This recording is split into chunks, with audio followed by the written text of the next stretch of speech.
Well, I'm the product of an Italian mother and a Hispanic father, immigrants to this country, and they raised four boys. And two of us, Angelo and Frank, served in World War II on Iwo Jima and Okinawa. Joseph was just ahead of me, and he served in Korea.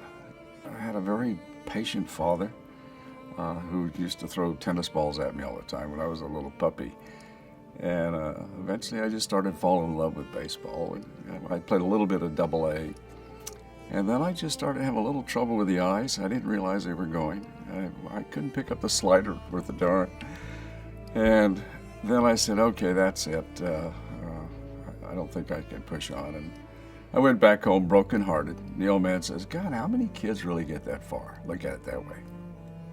Though a career in the major leagues was not destined to be, Jay Vargas nevertheless became part of an auspicious legacy as the youngest of four brothers to serve in the U.S. Marine Corps during wartime. During the second of his two tours in Vietnam, the young company commander would find himself in a life-and-death struggle in the village of Dai Do, near the demilitarized zone. The second tour, I came back during Tet, and that's when North Vietnam decided to come down. And upon arriving the second time, it was full-blown. And we knew that the North Vietnamese were coming. My battalion, the 2nd Battalion, 4th Marines, were along the coast. We were up north along the DMZ. And the 320th Division was coming down, full blast, 10, 15,000. Well-groomed, well-trained, well-equipped. I think their mission was to take over Dong Ha, the 3rd Marine Division headquarters. And it just so happened we kind of got between Dong Ha and in the village of Dai Do and the 320th Division.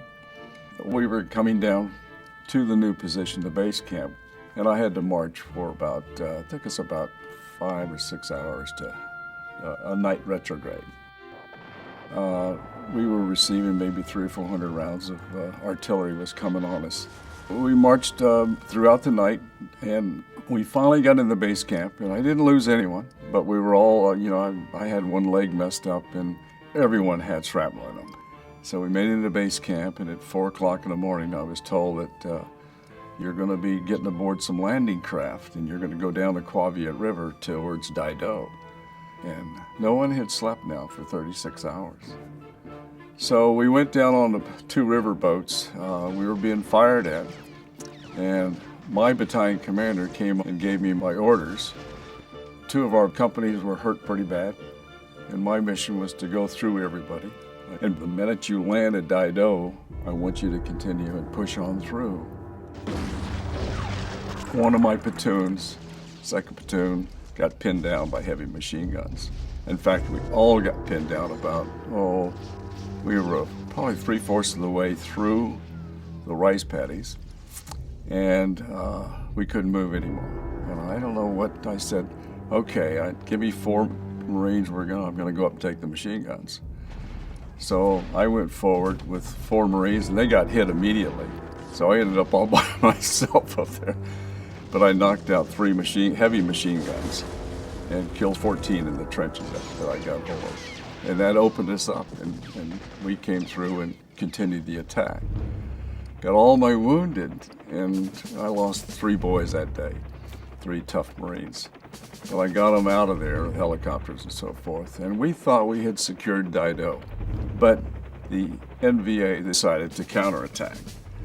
So they pushed my company into a cemetery, and we got surrounded and cut off completely. I was down to 80 at that stage. And I said, the only way we can survive, guys, is to dig up the graves and throw the bodies out. Now, keep in mind, my Marines haven't slept yet. None of us have. So this is probably 48 hours that no one had even closed their eyes. It was just continual fire. The NVA knew that we were surrounded. They had us good, and nobody could help me. Everybody was said they're not going to make it. And everybody wrote us off. I had Westmoreland called on the TAC line and talked to me. And John McCain, Admiral McCain, Senator McCain's father, He gave me probably one of the best motivational talks I've ever received in my life. And he says, Jay, I know those other guys will probably think they're going to write you off, and everyone's saying you're not going to make it, you and your 80 Marines. And he says, but you're going to make it. He says, I've got all these little toys out here, and that was his ships, the gunfire ships. And he says, you're my priority. So whatever you want to do, build a circle of steel around you, which I did, with aircraft and artillery and naval gunfire. But by throwing those bodies out, getting in those holes and setting a 360-degree defensive position, we fought hand and glove and bayonets and everything all night. After 3 days, we went forward again, but the NVA realized they couldn't go back anymore because they were getting annihilated by the fixed wing and the artillery. So they countered attack, and that's when Colonel Weiss came up and kind of fell in the trench with me. He says, what the hell's going on, Jay? And he was always up front with us anyway. And I said, you better get out of here, because I've called artillery on myself and my Marines, and they know it. And I told my Marines, I said, hey, grab your butts, because I'm bringing it in. The colonel turned around, and just as he turned around, he took 3 shots in the spine. My 2 radio operators took shots in their head immediately, and so I had the air control. I was bringing in the fixed wing, and I was bringing in artillery and naval gunfire. So I had 3 radios in my hand, and my radio operators were already dead.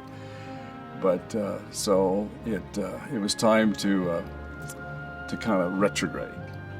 Despite his own serious injuries, Vargas dragged his wounded battalion commander nearly 100 yards through withering fire to a covered position.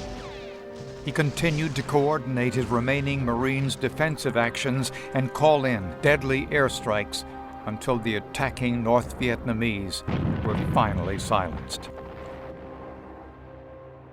I lost 7 in my company. Everyone else was wounded, but we got them out. We lost our battalion in 3 days. We lost 86. We killed 2,000. Well, that was a lot of bodies, One thing I didn't like is you had to, the troops had to search pockets every once in a while when you knocked one down, and you'd find a laundry ticket from Hanoi, And I'm going, Jesus, this guy came all the way from Hanoi, and he's got a laundry ticket here, and he's thousands of miles from his doggone home. You find pictures of their wives and children, and that gets to you. I was given 3 golden rules by my brothers about being a good Marine, and I've used it all my life. And the first one, they said, always set a good example, set your standards high, and take care of your men was number 2. Always take care of your men, regardless of whether it's peacetime or combat. And number 3 was a tough one. And that was, their golden rule was, never ask a Marine to do something you wouldn't do yourself. There were 38 of us in my company that came out of that 3-day battle. And it didn't matter whether, I was the company commander or a private. We were that tight, and we had proven ourselves. And I found that when you prove yourself, that you'll give up your own life for your trooper. They know that. And they'll follow you through the gates of hell. When I put my medal on, I can't stop thinking about the troops. I can't. And I tell them, I said, when I put this thing on, and I have trouble buttoning it, I still shake. But I wear it with pride. And basically in honor of them. It's been 39 years since I've even talked about this. I feel good. I let it out.